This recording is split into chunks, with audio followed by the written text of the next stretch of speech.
I want to tell you a little story. It's a true story. It might sound like I'm exaggerating a couple different times, and maybe I am, but it's still going to be true. Back in 2018, I was a young lad. I was graduated at the time. I was taking some online classes in animation. Really, really fun, extremely difficult. That's a whole nother story. But as I was doing animation, I was also trying to figure out game design. And I was also doing filmmaking and getting into a film festival and a bunch of other little different things. It's not a bad thing to have a lot of good ideas, but here's the big problem. I'm not a multitasker. I've never been a multitasker. I will never pretend to be a multitasker, which means I flunked out of my animation class. I gave up the game design that I was working on, and I just kind of hopped into filmmaking full time. Little tidbit, this was the first time that I actually coined the title of Infinite Ideas.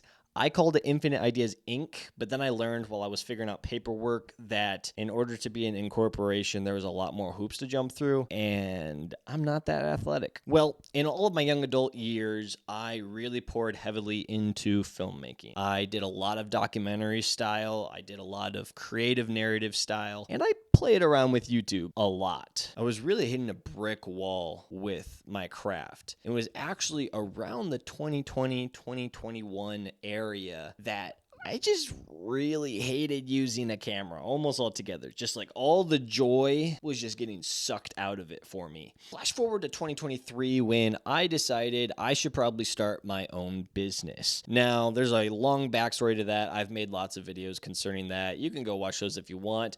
I'll give you the shortened version. Appendix decided to poop out on me, and because of that, I worked at a cookie and cracker factory to pay off a horrible medical bill. And in the process of watching cookies and crackers go by for hours on end, I decided, man, I really miss creating and doing things I actually enjoyed when this factory was sucking the living daylights out of my heart and my mind and my being. It was horrible. In that whole time frame, God was really priming the pump of, okay, well, let's go.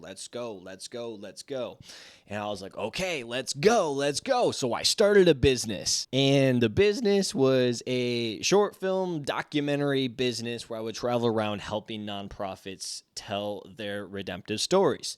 Sounds good, right? Well, depends on if you like money. And sadly, me and money have never had the best relationship, and that's a problem. That is a huge, huge problem because running a business, fun fact, you are supposed to make money. There should be a return on investment with everything that you say and do. I am not a business person. I do not think like a business person. I do not desire to think like a business person, and I'm not good at accounting. One would think, Mitch, that is a problem. How are you going to run a business if you don't think like a business person? That's funny because when back at the beginning I said I had lots of different things that I was all trying to do at the same time, I did the same thing with business. Fun fact, I did filmmaking. I also tried to run my own online school, and I also tried to do a redemptive marketing referral agency, and they all ended the same way.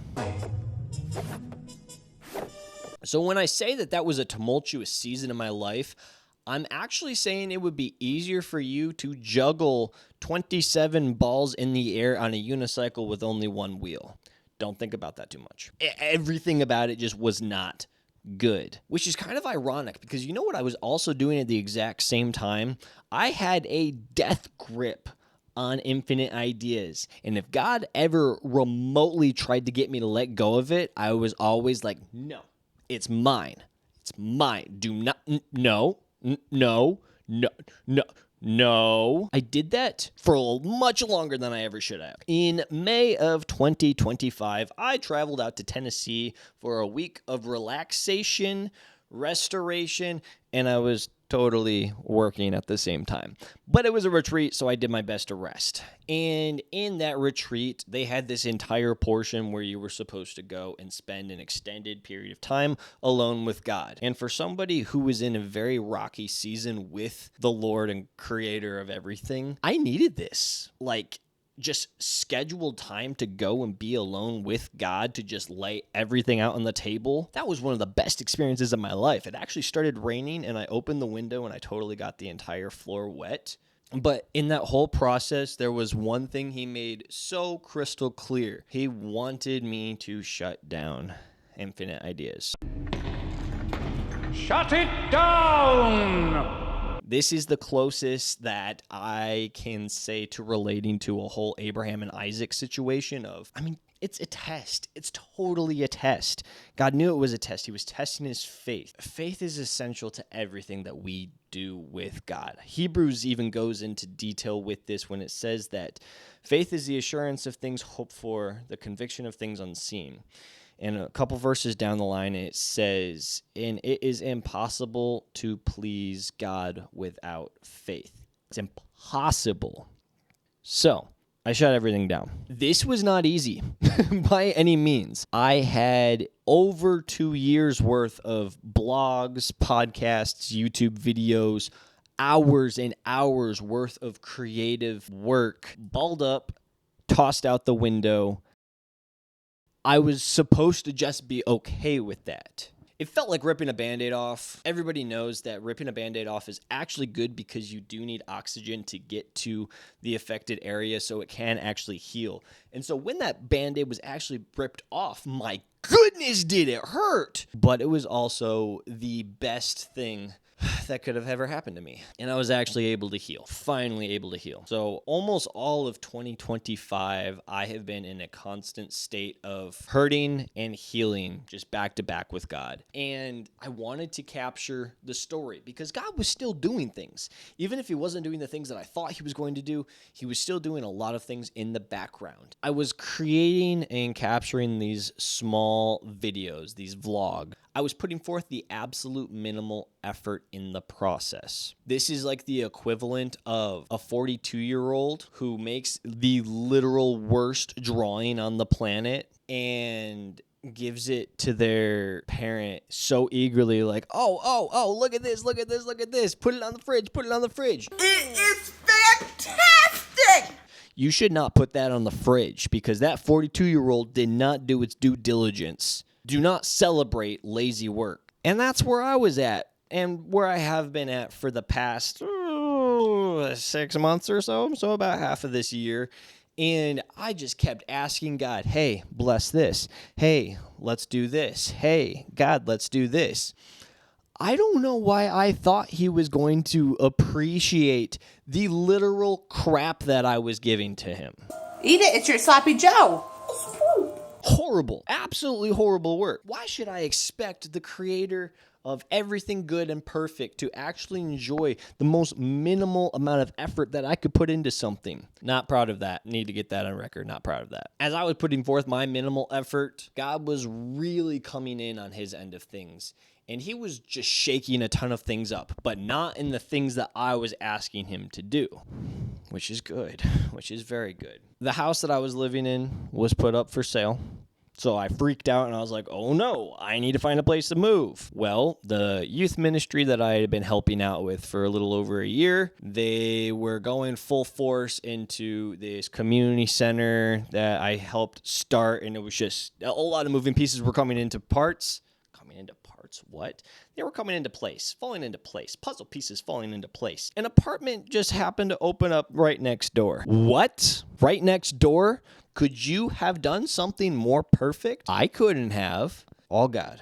Praise God for that. I don't know about you, but I don't believe in coincidences. I don't even know what that word means. It's a ridiculous word, and that really kind of spits in the whole image of God knowing and guiding and leading us to do what he sees fit to do. I have been out here in Brighton, Iowa for about 40 days. In those days, I have been fasting and praying like crazy. Now, that doesn't mean I haven't been eating like every day, but a lot. Ladies and gentlemen, God has been so freaking busy. And he is always doing things on our behalf that we can never think to come up with. God is able to do abundantly more than we can think to ask or imagine. So I'm here in Brighton, right? Small community, town, city. It's called a city. Shouldn't be a city. It's like 600 people. But there was a need for volunteer EMTs. I have never desired to go into the medical field whatsoever, but I saw a need. I saw a way to plug into the community, and I raised my hand and I said, okay, I'll do it. And then they said, okay, the training's about $3,600. What? Well, somebody came through and paid for my entire scholarship. So I have been doing EMT classes now for the past 2 weeks. More stories about that to come because it's a crazy story. I'm in the process of publishing a book now. Also, an app has been almost fully developed as of right now. But what's the point of this video? Well, remember how I said that Infinite Ideas is officially dead? Let's take a moment for Infinite Ideas. Yeah, Infinite Ideas is totally dead. But here's the thing. When Infinite Ideas died, that felt great. But then, in these past 40 days or so that I have been fasting and praying, God has been stirring things up again and kind of redeeming and restoring and renewing everything that I thought Infinite Ideas was supposed to be. He's just a lot better at this than I am. He's the creator of all things. It totally makes sense. Sorry, can I get a drum roll, please? Infinite Ideas Studio was born this week, just a few days ago. It is literally like a fresh baby out of the womb. It's incredible. It's crazy. It's wild. But what is it? Yeah, I know that's why you actually clicked on this video, and now that we've spent a lot of your time, we should probably answer that question. Infinite Ideas Studio is a crowd-funded, gospel-fueled idea factory. Thank you. Hold your applause. Thank you. Do you remember Mitchell from back in 2018 when he was super overwhelmed and he couldn't multitask over different creative ideas? Well, Infinite Ideas Studio is kind of the remedy to that. As of right now, it's just me on the team, but this is like an open door policy, more or less. I am in the process of developing projects that will be open for people to contribute. I'm a huge fan of the way unity, especially creative unity, is designed within the church body. And I want as many people who want to contribute to these projects to just jump in. That means that every project that I will be working on from here on out will be crowdfunded. So anybody who wants to support it financially, they totally can. But it'll also be open for people to contribute and add and refine. The idea was to bring together a group of remarkable people, see if they could become something more. This is just the beginning, ladies and gentlemen. Just the beginning of what is happening. Right now, we've got 2 projects that are on full display. I already talked about it, the book and the app. I have a film that is kind of still more in production. I totally lost the script, if I'm being honest. I have looked for it everywhere, and I really want to work on it, and I think God wants me to work on it, and I can't find the script anywhere, so I got to start with square one on that one. Now you're kind of getting a behind-the-scenes look into the creative kitchen that is Infinite Ideas Studio. Man, it just sounds so good coming out of my mouth. Why am I sharing this with you? Good question. I'm a firm believer if something glorifies God, that other people should know about it. And the creative space is a very dark realm to operate in. If you have done any form of creative art in any shape or form, like it, you just know. It's a dark place. Not a whole lot of joy, not a whole lot of hope. And I really want to contribute to be more of a light in the darkness. And that's where you come in. I'm looking for my tribe. Why can't I find you? I am looking for anybody who is in the creative space or anybody who enjoys the creative space and wants to support people in the creative space. That's where I'm going to leave you today. Infinite Ideas Studios. It's live. Thank you. There will be Substack, YouTube channel, and podcast that I will be putting things out on regularly, consistently. I'll be putting those out consistently. The Infinite Stories podcast will be making a comeback. I will be re-uploading all of the podcast episodes that I have recorded, and there is a whole new season that will be released at the start of 2026. And I think that's all I have to say for right now. I have rambled a lot. I apologize. But maybe you enjoyed it. And if you did, you're the ones who should be here, because there will probably be more of this in the days to come. So I'm done now.